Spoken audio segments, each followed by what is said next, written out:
Hello, everyone, and welcome to another episode. I am here today with the lovely Yasmin from Aloha Social. Yasmin is a business marketer, social media coach, and also a fan of all things sustainable and eco-friendly too. Yasmin, would you like to tell us a little bit about yourself? Yes, so obviously you know my name. I specialize in business marketing and social marketing as well. Obviously something that is kind of drummed into our minds at the moment is being on social media and sorting out our marketing in general, really. So I help businesses, mainly smaller businesses, to jump on that wagon, put their marketing CEO hats on, whatever that they need to be, and really sort of drive their business and their marketing forward, basically, because we all need that right now, but in the We right do. way and in a way that's for a sustainable outcome and a long-term approach as well. And we were having a conversation recently, weren't we, about sustainability, but perhaps not Yeah, in the way people think it, because we yeah. were talking actually about psychic burnout, Mm-hmm. and emotional burnout, Oh, and how that affects us as business owners, as self-employed people, but generally in the workplace as well, and what yeah. that actually is, and how we can better deal with that. Because I think social media is such a double-edged sword, and Mm, it's taken over so much of our business time, our marketing time, but it can really get toxic, can't it? It can really start to have adverse effects yeah, on you when you're absolutely. trying to. 100%. That's why actually began the coaching side to what I offer. I never actually used to offer it. I was like, no, I'm just going to be behind the scenes. And then I suddenly realized people needed help managing their own experience on Mm, social media as well as for business purposes. yeah. So that was where I sort of picked up on that, and I was like, wow, people are really struggling, especially in lockdown, when the whole world went online pretty much to communicate with one another. And that was very much sort of apparent through social media, and everyone was trying to work out what they were supposed to do, but they couldn't because they kept seeing other things, and then they were influenced by what they saw. Then they thought, oh, I'm doubting myself. I mean, if you think about maybe 10 years ago, we didn't have all of this. We didn't Mm, have, we had different kind of an alternative version of it, but now we're just so stimulated of how, I mean, I want to say even in our sleep, really, but pretty much nearly 24 hours a day, we are constantly thinking, constantly reacting, and constantly having an emotion run through us, and we can't help it. So we need mm, to manage it now. yeah. And that's kind of where I like to think I come in. Because obviously, if you don't enjoy something, you're not going to do it. And that's the fundamentals of it all, really. Absolutely. Yeah. And it's interesting, isn't it? Because I find, I mean, this is true, I think, in the virtual space, but also in the office space anyway, is a lot of us who are very creative, highly empathic, maybe psychic, or maybe don't realize that we struggle more than the average person.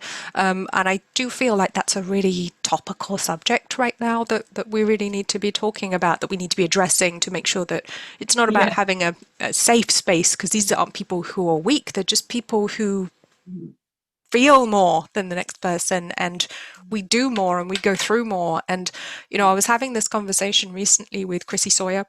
Mhm. She's a counselor, a very, very spiritual lady. I'll link to her channel below. And she said it's so exhausting for people because they're not being authentic.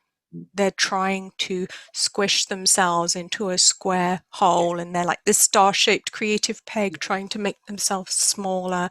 And it's exhausting. You'd think it would be easier doing less than what you're capable of, but it's Yeah. exhausting It really pretending to be something you're not. It really is. And when, like you said, when you're absorbing things, as an empath myself, and I work in social media, which is probably the complete, to be fair, wrong thing or right thing to work in, because it helps people. I can attune to people, which is great. On the other hand, like I said, I go back to this word absorb.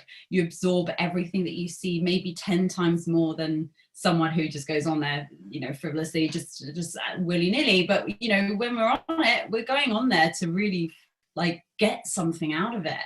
And sometimes you can pick up the wrong things and the most unproductive things. So it's asking the question, if you are, or you identify as that kind of person, how can you actually safeguard your virtual space? And it's a term I've used, I think, pretty much actually since the pandemic began. I wrote a blog on it literally as soon as it happened, because I could just sense that people were going to struggle with how to manage their online world and experiences, because obviously the whole world went online and everything was online. But we need a break from it. Just because we can go on it doesn't mean we have to all the time. And it's something that's, it's not going to go away. We're going to rely on it more and more. So we need to learn the tips and the techniques to really put up a little shield every time we go on that, for the most sustainable experience on that. Because like I said, if we're not going to enjoy it, or we're going to get negative experiences or pick up some things we're not really enjoying, we're gonna shy away from it. And actually that could be, you know, to some businesses it could be detrimental. So we need to just provide people with the tools to really manage that. And hopefully that's, from my own experience, something that I love to share with other people. And hopefully it helps. It certainly helps me, because I'm on it about 12 hours a day at least. So, and I'm still okay. So I think, you know, ask me that in maybe a year's time. So what would be like your top tips for someone who's had to go online with their business or in their employment? Because it's very easy to lose sight of where the boundaries are, isn't it, in the online space? Because the computer's always there. It's not like you go to work, you go home. The boundary's very obvious when you go to an office and you come back again. You know where it begins and where it ends. When you're working at home, where does it begin? Where does it end? You know.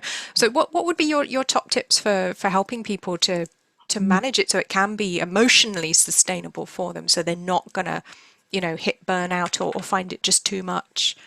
Absolutely. So, okay, I would say there's two types of reasons. Obviously, one would be to actually market yourself, to be on there to market yourself. The other one would be maybe to browse, you know. So I'll start with how you would utilize social media, kind of, or manage your time on there. Someone who, you know, is quite sensitive or empathic on there.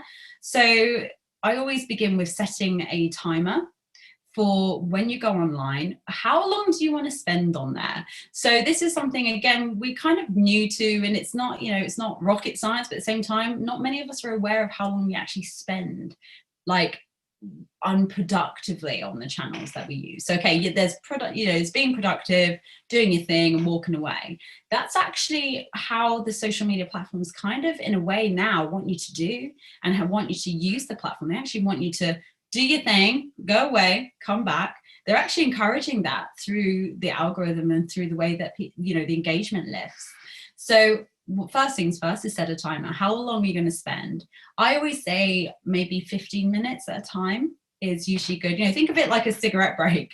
You know, if that's what you do, go on there for about 15 minutes, set your timer on your phone. And then comes kind of what I call scrolling with a purpose, and having a sense of reason for why you're going on there. Again, as simple as it sounds, we need to approach social media with some clarity. So let's say I was setting a timer, I'm like, right, today I'm going to actually go and engage with some people. I'm going to go engage with my followers because I want to say thank you and say hi and see who's commented and comment on other posts.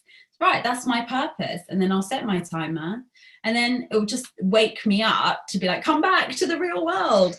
And that's quite a productive session in itself. You know, 15 minutes at a time, you can get quite a lot done in that time too. And it just means that you're not aimlessly scrolling, and you're not, you know, picking up the wrong things. When you have a purpose, especially as an empath, your mind will be focused on that. You just need to tell yourself what it is that you're looking for. And then what I would say is always have a pen and paper or something to jot down your thoughts and your inspirations. What have you gathered from that session? If it, you know, if that's something that you think will help kind of get from here onto something else, so that you're not, you know, it's not kind of overwhelming you. I see things and then I'm like, oh, ideas, blah, blah, blah, blah, and then I like lose focus, and then it's like, blah, blah, blah. Think of a different business altogether to do, likely. And actually what I was there to do never got done. So having a purpose, setting a time and writing down your own experience, you know, what inspired you that session, maybe write down any ideas that came to mind, or just three simple things just to help you really channel your focus and your energy in the way that you're in control of that. Yeah. A lot of the time we're not. No, we're not. And those algorithms, you're right, they really are quite manipulative, aren't they, some of them? Like We're not in the control. endless scroll is one that springs to mind. Absolutely. And Yeah. the scroll that explore, you know, explore this, discover that. Yeah. You could be, I mean, you literally would never need to step out of the house some days, to be honest. So, you know, and like I said, this is something that's going to be heavily implemented into the future of the way we work and the way we live and shop. So we have to, again, like everything that comes in, like even like COVID, we have to learn to embrace it and be aware of it and manage it. And that Mhm. same thing applies to safeguarding your virtual space as well. Okay. So, something that comes up, which I think is always very interesting, and I spent, what, 15 years working in customer facing roles, customer service. So, you know, I learned that on the phone, people will be very rude to you because you don't have the physical cues when you're talking to Yeah. someone. But you do have the intonation of voice. So when you take it to the online space and you're literally typing something, I think, I forget the exact statistic, I think you've lost something like 90% of the communication. With just the words alone, you've lost about 90% of the normal human communication that you would have talking to somebody. Yeah. I think you lose about 60% on the phone and you lose 90% Yeah. written, If people something walk, like that. yeah, It's horrific when you look at it. It's really shocking. I yeah. remember reading that statistic and thinking, well, that explains a lot. And I think that's why people will be much more aggressive, combative, you know, unpleasant to people on social Yeah, media because they can't see that the person sat there crying or that they've, you exactly. know, you would never say these things to someone's face. You wouldn't dream of it. But And you get away with it. mm, yeah. There's no So laws on there, really. Yet you get a shadow ban, you know, but equally that shadow ban or, you know, things blocking you, they don't actually block always the correct things, you know. How is it you no. can, so again, it's like I mean, I've always said this from the beginning since social media began. We need laws online as well as we do. I mean, look, I'm, you know, no, you'd need a whole other Senate and House for that. But I do think that's something in the future is going to need to happen because you can get away with all sorts of things online that you can't in person. That's interesting because I'm actually an anarchist, so I disagree very strongly. For Well, me, yeah. Yeah. however, Look, we'll let you, you can make the rules. I trust you. however, but I think that the bottom line is Yes. that there are always going to be people who are horrible. But I do feel there's certainly an element Yeah. of education that the whole world could use right now is like, do you realize how you're coming across and how unkind you're being to people? Because it's such an alien way for us to communicate. Nothing in nature, you know, nothing in our evolution prepared us for that form No. of communication. So I Yeah. think that's why it gets so combative online. But particularly as a business and as an empath, that can really hurt when you get those negative comments. I mean, everyone hates them, but it can really hurt. It can, you know, really knock you for six there. Gosh, it can. I mean, I've received, like, it's really funny because I'll, you know, get lots of like hearts and it's like love, love, love, love, love. And then you'll get one bad comment or one negative email or whatever it is. And I'm like, whoa, that's it. I can never do what I do ever again. And I'm like, why is that? Because, you know, I'm feeling that anger. I'm feeling it. And I'm like, oh, but I felt the love a minute ago. And then now that's completely trumped everything. And I don't know. This is how I don't know how other people would agree with this, but for me, facing my fears, like as an empath, my worst thing is like conflict and like confrontation because I'm like it's too much and I don't really know where to place it and I'm like happy place. So what I tend to do is just face it head on and I put up, it's like I get ready for battle, like I'm going to put my shield on and I'm going in and I'm going to look at it dead in the eye and I'm going to just let it kind of go here and then go over, a bit like the sort of magnetic field of the earth. I'm just sort of like letting it go over, not going in. Like a wave. Yes, exactly, like waves, you know, going over the top, and I'm in the, you know, just letting it do its thing. But that's the key thing is, again, it's the same kind of approach to when you go on social media to make sure you're not going to get influenced by absolutely everything you see or any negative news, or because again, that's everywhere. You can't really escape it. You know, social media is a form of news channel. Sometimes not the best news, sometimes not the most accurate, but either way you'll be like, oh my god, I need to save the world, you know, and that can really be impacting on your own life, because you're like, I just feel so helpless and I want to help people and I can't because I'm stuck in my little square bubble. But that's okay, you know, just again, that's why going on with a purpose will allow you to see what you actually need and want to see, as opposed to what the channels are telling you to see. You'll just end up glazing over, and it works absolutely beautifully.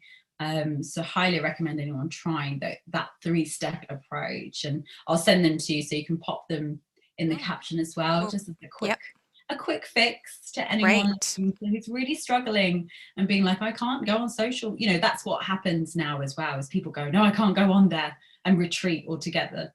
And actually, I do advocate for a virtual holiday actually every now and then.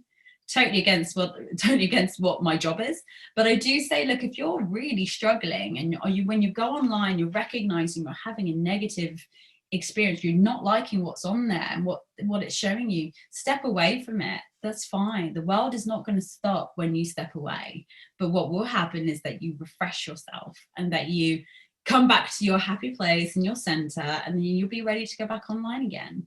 You know, that's actually something I know a lot of people do. I've known my clients were like, I'm really sorry, I haven't posted, like these are the coaching clients that I work with, and they're like, I haven't posted for like a week. I'm like, that's fine, that's great. I'm actually really happy for you, because you're going to be, you know, refreshed. You know, it's a lot. It's a bit like the day job, constantly churning out content, you know, from that side of things.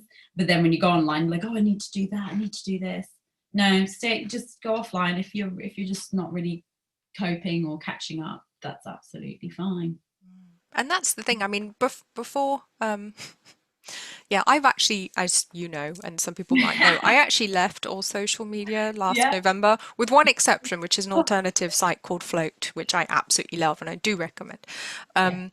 But even then, I don't go on too often. And I realized, and I think this is part of the kind of like the online psychic safeguarding, if you like. I think there are some people who need to realize that actually social media is not a good place for us. Yes, And absolutely. I think that's important as well. And I think that's why I enjoy what you do so much, because you're very honest about it's not for everyone. It's not for everyone. And I think we need to be Sorry, honest for me, about that, really. don't we? It's not for everyone. You know, it's Yeah. really, really not. I reached a point where I hated it, and I was suffering with like an addiction to Facebook. I couldn't not go on like I every know. five. Oh, it's terrible. Yeah. But it was affecting me so badly, and it was actually quite difficult to step away from. And I Mhm. recognize it was almost like had the hallmarks of an addiction. Yes. But I did. I bought this book called How to Break Up with Your Phone, which Yes, I love which is that. quite funny, which did help a It's like, bit. that's the Helped a kind of bit. book title I wish I'd come up with, almost, because I'm like, that's amazing. Yeah. And it helps, but Yeah. the author actually recommends just reducing things, and I can't do that. I cannot reduce. I'm not one of Yeah. these people that can reduce. I'm Like, either 100 miles an hour or stop. These are my yeah. two speeds. So I had to be really strict with myself, and I quit when they changed the terms and conditions on Facebook and Insta, and I wasn't happy about the privacy, you know. And Yeah. I quit, and it was terrifying. But for me personally, it was the best thing I ever did. And You know, I was it really was a happy. wonderful decision. I almost felt like I needed a little party popper over here going, yeah, you know, only because I knew if that, based on what you were saying to me and how you felt, it was just not really working. You were just kept constantly hitting your head against like the wall and nothing was even happening, but you were addicted to it. And that addiction is actually, you know, that's the stimulation of your brain. You know, it's the same thing when you get excited that someone has liked your post or you're looking for the numbers. That's a thrill, and thrills can be very dangerous because it's like, you know, from your brain perspective, your brain is kind of calculating how much fun you're going to have on something, and it will maybe mistake a good or a bad thrill for a thrill nonetheless. So you kind of need to train your brain. No, you don't need that. You know, you don't need those likes. You don't need those followers. You know, they don't really mean anything if they're not converting or they're not doing anything. They're just sat there, you know. And I think for you didn't want that kind of emptiness. You wanted in, like you said, or out. Yeah. And it's the best thing for you. And that's also part of it is identity. You know, social media comes in so many different forms as well now. as does marketing. It's not just about the channels. It's about, you know, emails, it's about your website. And I'm, like, as you know, a firm believer in that. If you put all your eggs in one of those baskets, then you'll do very well, in It is focusing on about that. focus, isn't it? I think, and I mean, you find this with law of attraction anyway, because that's how the universe works, you know. Energy flows where attention goes. If you put all your attention on something, the energy goes there. And this is what was curious for my own website was as soon as I quit all these other sites, closed all those accounts, all of a sudden it was like a spotlight was being shone on my It website, really and was. suddenly all these people started turning up. It was the Yeah. strangest thing. But I think it's important for all of us to realize that social media can be a wonderful marketing tool, but it doesn't fit everyone. I think we have this conception, don't we? This misconception that, oh, you have to have a Facebook page, you have to have an Instagram page, you Yeah. have to have a Pinterest board, you have to have, you know, ad Yeah. nauseum, but you actually don't. You need to use what suits you, what suits your business. And I think Absolutely. there's no cookie cutter system for this, is there? It's No. individual, individual. I always laugh at people. I say, look, if my business wasn't social media, I probably wouldn't be on there ever. Or maybe very loosely, just for my own creative benefits. Like that's like my outlet is being creative. And I'm like, oh, after I post something randomly that I just, for no reason, but I got it off my chest on my personal account, I'm like, fine. But I don't do it for anyone else. But that's kind of a running joke, really. I say to people, like, you know, it's so, like I said, it's such like, it's powerful. But for, like you said, people who are empathic or are on there and kind of absorbing the wrong things or not knowing they're absorbing the wrong things. So I think generally a great way to identify that is to look at, if you're really down and low offline, or your energy is just not really, like, something's going on, it's going a bit in a circle, then I would just maybe look at, see how your pattern and your relationship is with social media, because it could be sometimes a bit of a catalyst. It's very common at the moment, for Yeah. sure. And it's something I was like, why am I so down? What, you know, why am I so sad about the world? Oh, because I was constantly seeing all this terrible news everywhere, and I was just wanting to, I think I saw you and I was like, I just want to help the world. I was in this place where I just wanted to save everybody, and all these, you know, things were happening in the world. I just felt so helpless, and it was an awful place to be in, because I absorbed all of that, and I felt the pain of those people. You know, I think there was all the bombings and the disasters. Anytime something like that happened, and COVID on the streets, I mean, I felt that for those people. And then I'd be like, wait, I only came on here to do a post. Now I've like ended up absorbing the world's problems. What the hell's that about? So, you know, that's, it's, you know, again, I think awareness should never be underestimated. As long as you're aware of something and how something makes you feel, you can develop the tools to combat that, for sure. I hope. Fascinating. Yeah, it's funny, but there's also a trap I fell into a few times till I wised up to it was you kind of make contacts online, people you don't really know, but who seem to have a lot of problems, and you kind of feel sorry for them, and they post a lot for attention saying, boo-hoo, this has happened, or what have you. And you end up, you know, spending hours counseling them or helping them or putting nice things to try and Yeah, make them feel better. And again, they're basically vampiring off you. You know, it's like emotional vampires. Oh, I'm feeling really bad today. Here's a picture of me looking sad. And everyone jumps on and goes, oh no, God, it's no, okay. I You look can't do lovely. Your hair looks great, you know, it. and it is. I don't think people realize how through a screen someone can actually be energetically draining you by getting your Mhm. attention, making you pay attention to their post Yeah. and write a long reply, and you're the one trying to make them feel better. But Yeah. for a lot of people, that is because they're empaths, or Mhm. it could be that they are, you know, it's the paradigm of the adapted child, where you maybe as a child you had to make things okay for your parents. You weren't in an ideal situation. You Yeah. know, maybe your parents were abusive, maybe they were alcoholic, you know, maybe there was something, maybe a member of the family was ill and you had to step up and do things, and you had to be an adult before your time. I think those of us who've had those experiences, a lot of us are very empathic. And I'm Yeah. not sure, this is kind of chicken or egg. I'm not sure which comes first. Is it the empathic ability that comes first, or Yeah. is it something that we just develop because we had to? I I couldn't know. say. Yeah. The But for those of difficult. us who are like that, Mm. we really, I mean, personally, I really struggle with Yeah. stepping back from people who need my help. It's Yeah. very difficult for me because, like you, I want to wade in and fix the world's problems, and we have to temper ourselves. We have to shield our energy because we'll be exhausted and nothing will have happened otherwise, other than we will have exhausted Yeah. ourselves for no reason. So, Absolutely. And that's it. That mental exhaustion can really devour you as a person. That's something a place you really want to avoid, because it takes a long time to get over that burnout. But I think that I call it like emotional maturity. Like I said, not really sure which way round it comes or which one came first, but it does seem like being put in a situation that you have to help or be stronger or be this or be emotionally be something that you've never faced before. That helps you build that empathic sort of connection with people. And people know as well. They know, because it's like a magnet. oh yeah. I find this in the real world. I used to be like, I think I used to have these random jobs and people just like open up their, like I was just working in a clothes shop in retail, and I'd get people open up and tell me about their lives like all the time. Never happened to anyone else. And then with me, people just start changing in front of me. Like, what do you think about? And they're like, well, I've had this scar. This was from this. I'm like, oh my God, you're telling me like deep things, and I'm just working this shop. Like, what's going on here?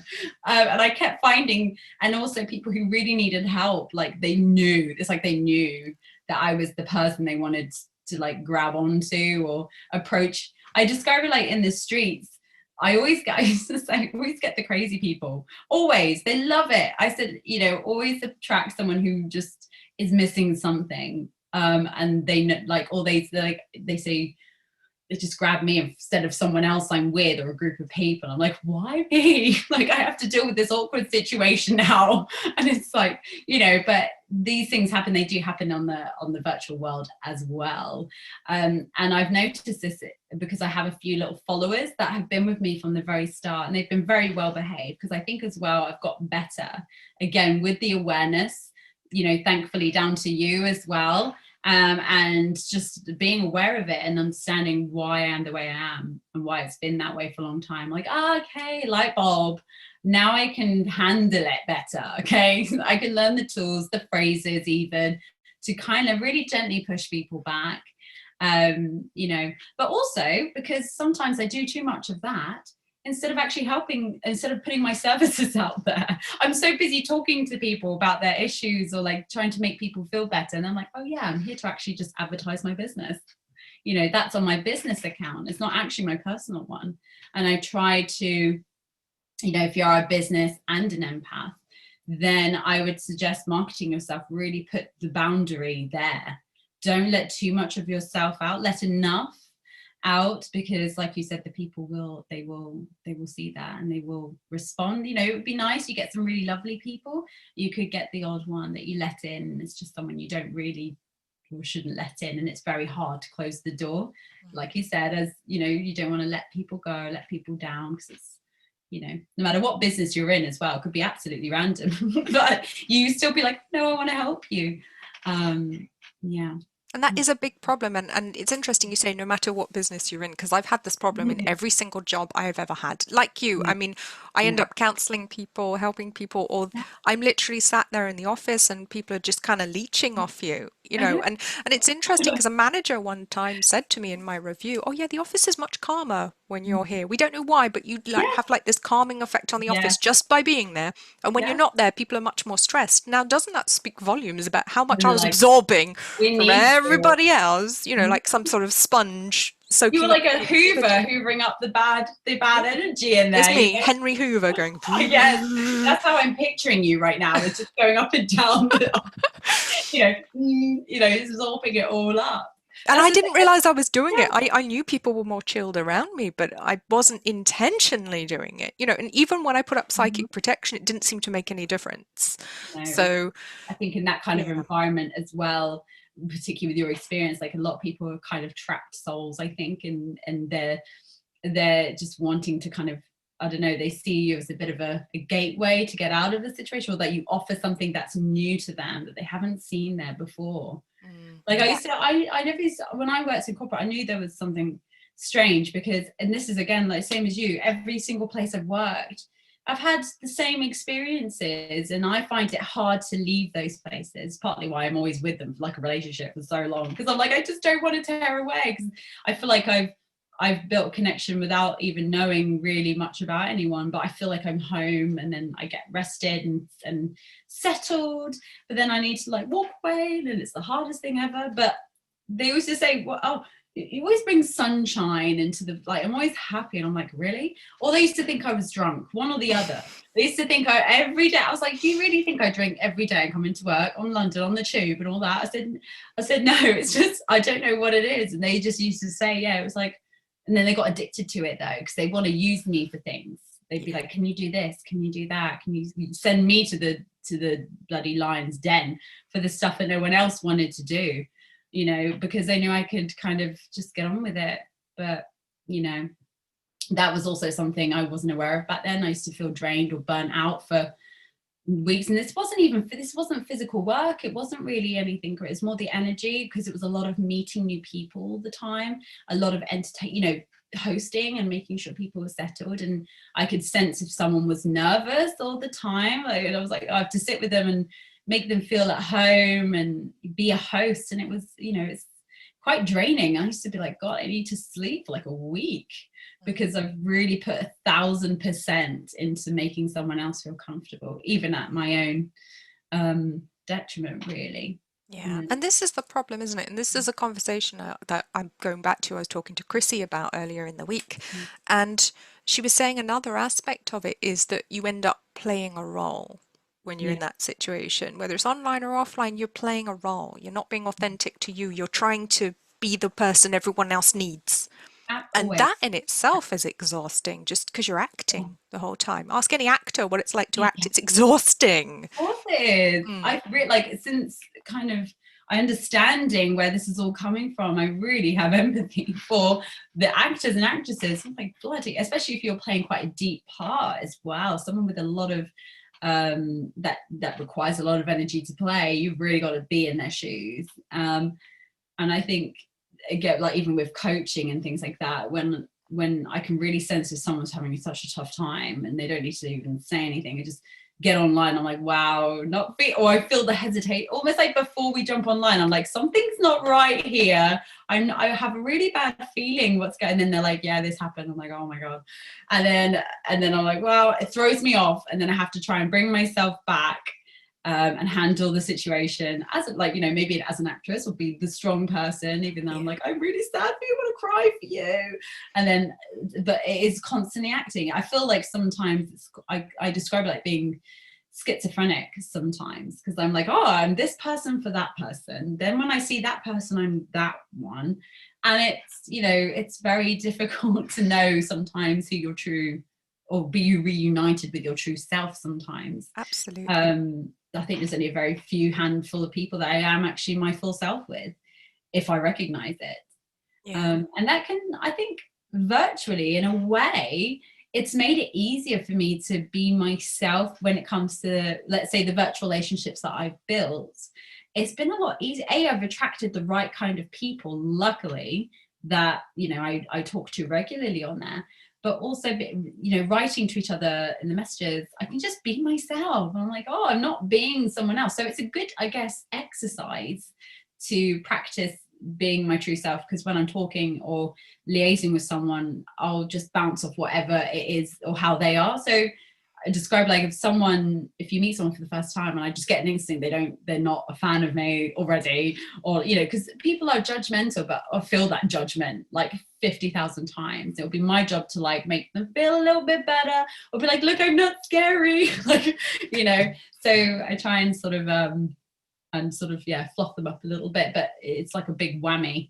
That's how I describe it. Sort of like, whoa. I was like, hi, how you doing? And I'm like, whoa, something's not right here.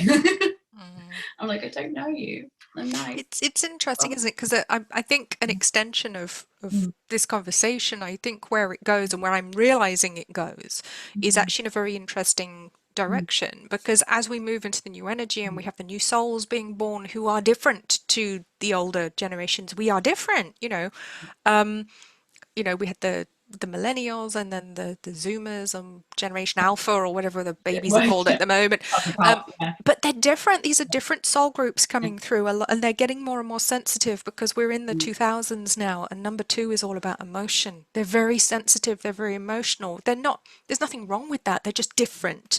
And mm, so I think what we need is a whole paradigm shift of how we work and how we mm, approach that.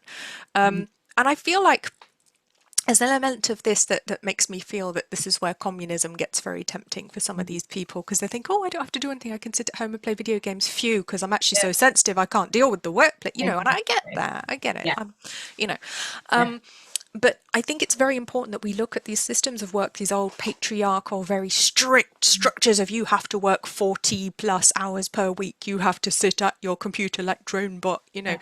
that doesn't Mm, work anymore. And more mm, people, especially if they're if they're doing their own healing or they're doing their own spiritual development, I think a lot of people are waking up to the fact that actually they don't want to work full time, not because they're lazy, but no, because they can't do it anymore. It's too overwhelming. much. It's just too Even the much. commute is bad enough sometimes. You know, on a train full of people, and you're like, oh my god, I'm in that person's way, or is that person all right, or that person, it's a lot. And I go back to the word stimulation because our brains are constantly stimulated all the time now more than ever because of like I said, if we're online a bit more, you get pop-ups. Even a pop-up will do something to your brain, and it'll be like, oh, marketing is everywhere. And when you're absorbing it all, that's what develops that exhaustion. So yeah, I'm like, people say if they suffer from massive anxiety because they don't want to leave the house, I'm like, I totally get you, man. Like it's a scary place out there. It's like, I describe the virtual world as well, similarly to the real one, as going for a high street and everyone's flagging up at you with these flyers going, hey, hey, hey. It's a lot. You don't know where to look. You don't want to say no. You feel really bad. It's a lot of energy. It's an energy cycle. It's exhausting. So again, yeah, I'm like, yeah, if you want to stay at home and work, fair play. You want to be your own boss. I totally respect that. Hence why I realized I wasn't fitting in anywhere really. Yes, I was there to make the place feel nice, but I wasn't really getting anything really in return. In fact, I was burning out very Yeah. fast. Don't you think that role is kind of coming to an end now for the empaths? It feels very much like around this time, this decade, it's like the role of the empath in the old patriarchal system is done. Oh We've yeah, been so there, we sort of took a we've bit of a done step that. back. Yeah, we've done But that bit. It's yeah, up to you guys now. yeah. We're off. Like, have I done my thing? Can I leave you here now? Is this a good Mm, place to leave you? Because I'm going. But it feels really weird. But also at the same time, I feel like I'm a bit lost.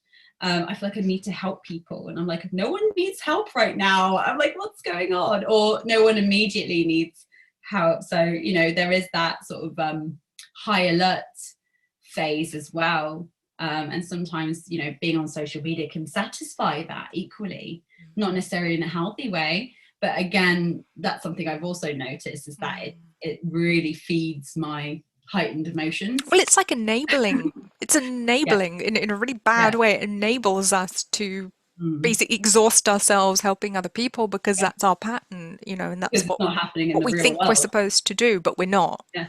So, yeah, it's Okay. interesting that there's definitely a lot about this conversation, I think. And as well, I think being stuck in these old systems of work and business, the new souls coming through are getting more spiritual and more creative, and it stifles our creativity horribly, stifles our creativity. And again, I think that's why we get overloaded because we're trying to hold everything in. It's like Yes. I'm trying to walk along with a bag of cats Yes. and it's scratching me to bits and I'm trying to Yeah. keep them in there. And that's what it's like being this creative, expansive soul, Mhm. particularly as we're going through our Yeah. spiritual upgrades at the moment. We're getting all these downloads, we're ascending, we're starting to remember who we are. And I Yeah. think it's so difficult to continue. We get bigger and bigger and bigger and bigger, but we're still trying to Yeah. put ourselves in that tiny hole. And it's That's getting it. harder and harder for so many people. And I think this last year in particular, a lot of people have woken up to that, have realized, I don't want to Oh, go back to work, but certainly a not big because they're awakening. lazy, just because they don't fit anymore. It's not a fit. And we need to Exactly. find new ways of doing things, which we will do, but You it's going to will. take time. But we definitely Absolutely. need new ways of working, of living and And being. that's part of hopefully being authentic and just saying it how it is, like me saying, yeah, social media isn't for everyone, by the way, you know, that's kind of news, because you're constantly told you need it. And, you know, all these trends of people saying, this is my favorite one, how do, you know, a 22-year-old or something's like, how do they make a 6-figure business in 90 days or something like stupid like that? And I'm like, because then that hits me like I'm like, I need to do this. Like, but I'm like, oh my God, like I'm so, like, it just sets off every one of my worst fears inside me, because I'm like, it's like someone showing me or teasing me, and I'm like, but then I'm like, it's not real, no. And then I go with my sort of my, what's it called, I don't know what the word is, but with my little battles, my battle shield and my battle sword, and I'm going, no, be gone. You know, that's how I sort of describe how my experience is. And how I deal with anything that's just like, nah, it's not on the agenda today, swipe, see you later. So I think it is unfortunately just about putting on your virtual shield and just going, what is it I'm actually looking for here today? And just, do I even need to be flicking here? away the ones that aren't on your agenda. Yeah. Yeah. And do I need to? You know, it's totally fine not to. Unfortunately, I have to, because I manage, you know, people's accounts for them.